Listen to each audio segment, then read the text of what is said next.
We've got 14 minutes until a very powerful, catastrophic tornado is in or around the Mayfield area. I mean, guys, this is it. This is the storm, Mayfield. It's right on track. We said about 9:27, 9:28. Tornado emergency for Mayfield. This is a particularly dangerous situation. A confirmed large and destructive tornado was observed over Mayfield. Expected hazards include deadly tornado. A large, extremely dangerous, and potentially deadly tornado is on the ground. Hello, I'm Ryan Auten, and welcome to Beyond the Forecast. On the night of December 10th, 2021, the Lower Ohio Valley experienced the most catastrophic and costly tornado outbreak in December in the United States. Many states were affected. The hardest hit, among others, was Kentucky. A violent EF4 tornado tore across 11 counties in Kentucky.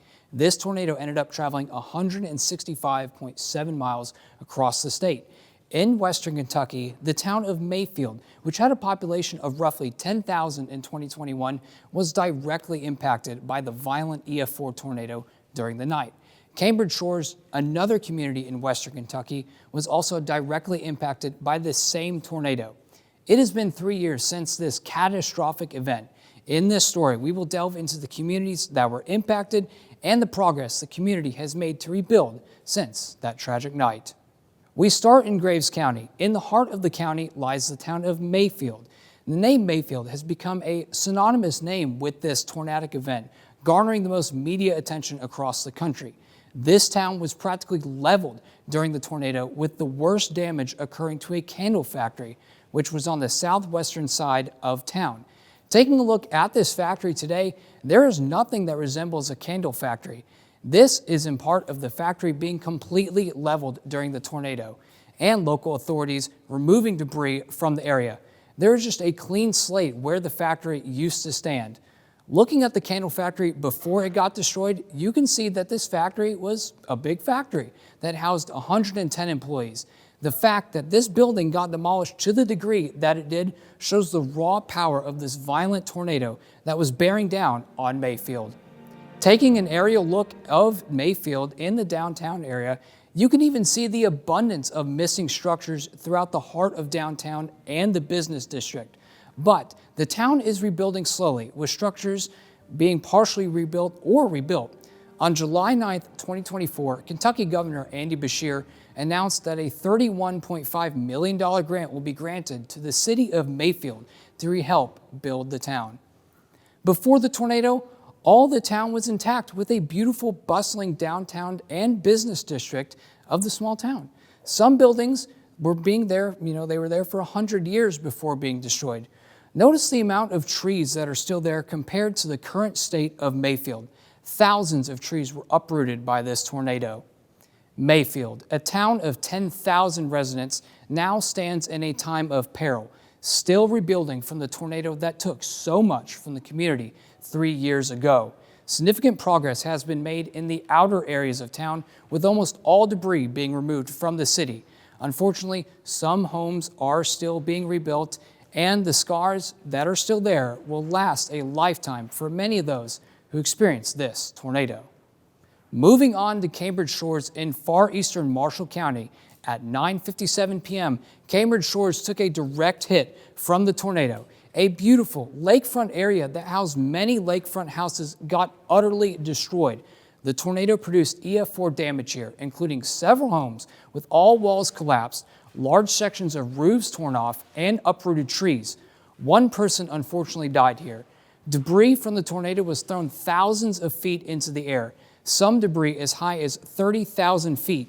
This debris would come crashing down into Kentucky Lake, causing even more damage, with pieces of houses, walls, cars, and even docks floating in Kentucky Lake for weeks after this tornado. Today, Cambridge Shores is still rebuilding. There are many vacant lots scattered throughout the community, with most people deciding to rebuild their homes entirely or move away from the area. There is still major tree damage across the forest surrounding Cambridge Shores, with many trees still being severely bent over due to the wind.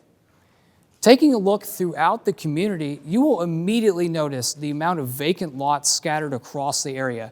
Then your attention will turn towards the bent trees. It is very apparent that a tornado occurred here.